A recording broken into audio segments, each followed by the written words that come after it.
Do a video on the flying wedges. The flying wedges I feel are very important. Most people I've come across that have gotten into the golfing machine, they always say something along the lines that once I understood the flying wedges, that's when things really started to take off for me.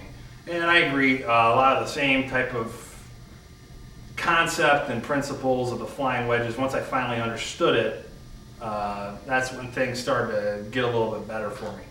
And the thing is with the flying wedges is we all have them. It's not something where we're trying to be overly mechanical. Everybody has them. The difference is that the good players will maintain those flying wedges into the ball. The poor players will lose those flying wedges before they get to the ball.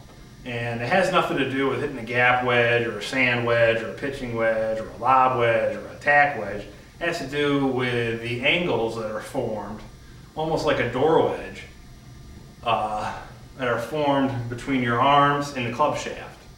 So the first one we've got is the left arm flying wedge, which goes down the left arm like this, and then down the shaft. And it actually gets formed once the left wrist cocks. So if I was to hold like this, here is your flying wedge, left arm flying wedge. Now this is primarily used by the swinger. The swinger will take this flying wedge and just pull with their left side, left arm and the pivot right into the ball. Now when I was using a swinger pattern, what worked for me to get a flat left wristed impact was to use a karate chop type motion, kind of like this. Now what I would do is I was actually focusing a little bit on the number 2 power accumulator, which is the cocking and uncocking of the left wrist. So basically I had the left wrist cocked, and then down downswing I'd focus on uncocking it into the ball. The big thing is if you're going to try to use this, it's a karate chop motion into the ball, almost kind of like you're trying to drive the ball right into the ground with like a hammer. It's not trying to karate chop towards the target like that. It's like that. The next flying wedge I'll talk about is the right forearm flying wedge, which is formed like this.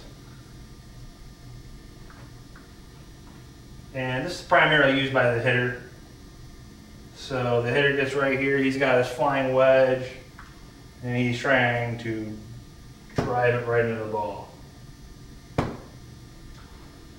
Now, the big thing that I found that really worked for me is with these flying wedges, it's not so much about maintaining angles. I wouldn't really think about that. It is about maintaining pressure or getting the maximum amount of pressure at impact. For me, I use the number 1 pressure point, which is this lifeline in my right hand, which connects to my thumb.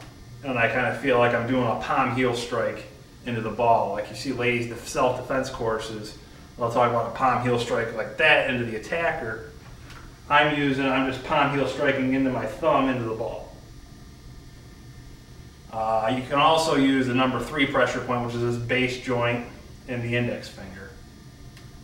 And also, if you're a swinger, you can use the number 2 pressure point, which is these last two or 3 fingers in the left hand, or you can use the number 4 pressure point, which is where this left arm connects to the left side.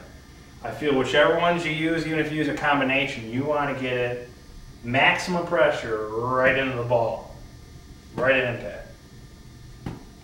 If you get it, what I've had a problem with was sometimes I would get the maximum pressure up here, and then disaster would happen. I'd come over the top and steer it, or I'd cast it a little bit.